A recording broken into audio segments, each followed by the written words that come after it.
Hello everybody and welcome to That's Football. What's wrong with Mo Salah? Because I tell you what, there's definitely something wrong, isn't there? The Golden Boot winner last season, he's not firing on all cylinders this season. We know Liverpool aren't as well, but I'd still expect a little bit more from Salah, and I've got three reasons why I think he is struggling this season. And I suppose the question is like that in the bottom left-hand corner. Can he bounce back, or is this the beginning of the slide with Mo Salah? Well, look, we'll have to wait and see. But what I would start off by saying is, I've always said this, I believe Mo Salah is one of the best players in the world. I don't like saying that as a United fan, and he plays for Liverpool, but I do. And the weird thing I find about Salah is that people will always, if you ask who's the best player in the world, I guarantee you Neymar will get in the top five, he'll get mentioned way more than Salah. But I'm telling you now, and I don't think it's controversial, if you're asking me who I'd rather have in my team over Salah or Neymar, it would be Salah every day of the week. I just don't. Neymar is a God-given talent, but I think like Messi versus Ronaldo on a lower level, you've got Neymar who's Messi, and you've got Ronaldo who is Salah. And Salah's work rate and what he's done with his career and his talent over the last few years is amazing. And I think last season he got 23 goals, 14 assists. 8 goals in the Champions League, 2 assists. Compare that to what Neymar's output is in the French league, and it's completely different. So just on output, you'd go with Salah, but also consistency, an amazing talent as well, fantastic dribbler, finisher. He's got the lot. I don't think it's controversial. I would go with Salah every day of the week over Neymar. What are your thoughts? But beyond that, what is the issue with Mo Salah this season? Well, look, people will talk about the age. But look, I don't think age is going to be an issue for Mo Salah. Even into his 30s, I still think he'll be a good player. I think that the three issues that he has at Liverpool at the moment, and there are issues. I've watched Liverpool quite a bit this season, and he is a shadow of himself last season. He's not the same player, but he's not the only one in that team. There has been a general fall-off, drop-off in that team, and I think that's become very, very apparent.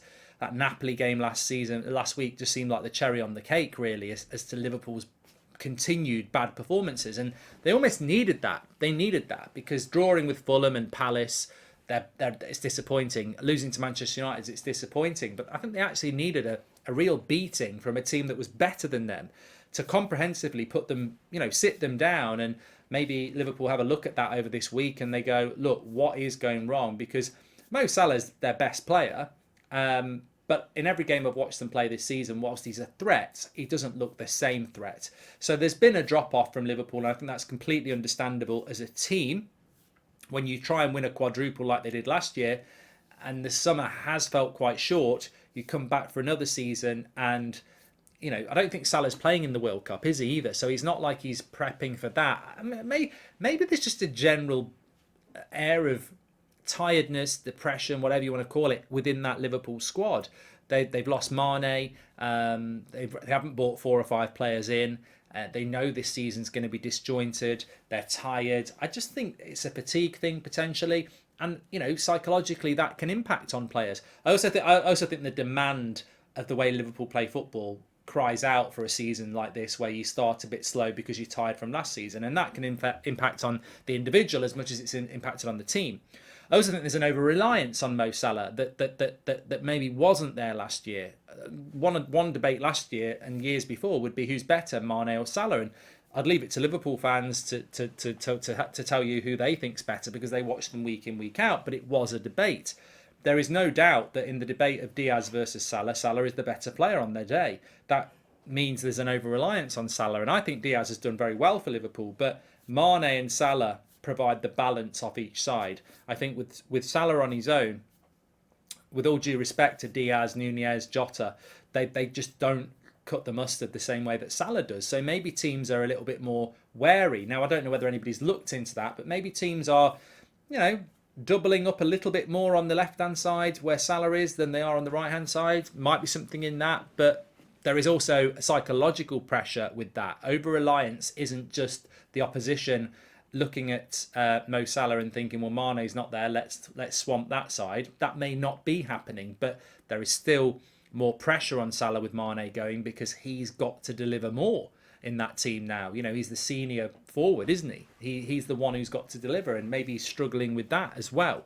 And then thirdly, I think the obvious thing is, beyond everything, is that Liverpool team is not as creative as it was. It's not as dynamic as it was. It's not as intense as it was. So Salah's picking the ball up from a midfield that isn't as good as it was last year. Salah's picking the ball up in positions where defences are better prepped because Liverpool are not pressing and forcing as many mistakes as they would do last season with that amazing side that they had and amazing intensity they have. So less space, not getting the ball as quick, these things are going to happen. But ultimately, I also feel that I don't think I suppose if you pose the question, is this the beginning of the end for Salah at Liverpool? Is this, or will he bounce back? I would always, at the moment, bounce back to the side of saying he will bounce back. A lot of bouncing there. But no, I do. I think that the class is permanent, isn't it? Form is temporary, class is permanent. And I think within Jurgen Klopp, you would say the same as well. And they've got too many players that sort of fit into that bracket. I just think Liverpool are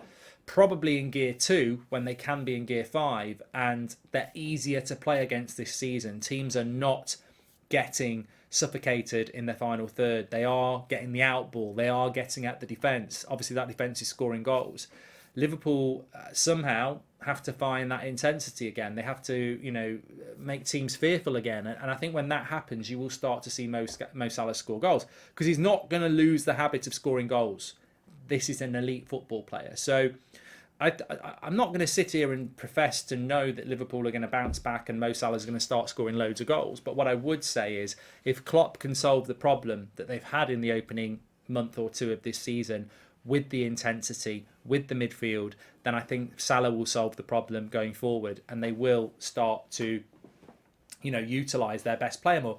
And I think the most symbolic thing is that Liverpool's best scoring game this season was 9-0 against Bournemouth, and Salah neither scored or got an assist. And maybe that was very symbolic of the problem that Salah's having this season. Just for some reason, it's just not falling for him.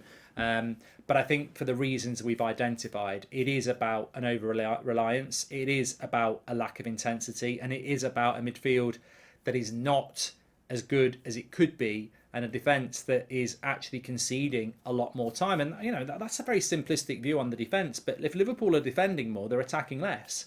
And last season, I guarantee, I was speaking to a Liverpool fan a couple of weeks ago, and they were talking about stats, and they were saying, look, statistically, we are nowhere near the intensity of what we were last season. So, and it's probably impossible to do that. Klopp does it on quite a limited set of players, really. It is very intense, and it's a limited set of players, and maybe people could see the hangover coming from last season. So, but then, another thing, we don't know where everybody's going to be come Christmas time when the fixtures resume again after the World Cup. And with Mo Salah not being part of the World Cup, maybe that's something that's on the horizon for him that he's looking at and going, that's an opportunity for me to be really fresh in the back end of the season, where you'd expect Liverpool to still be in the Champions League, still in the Cups.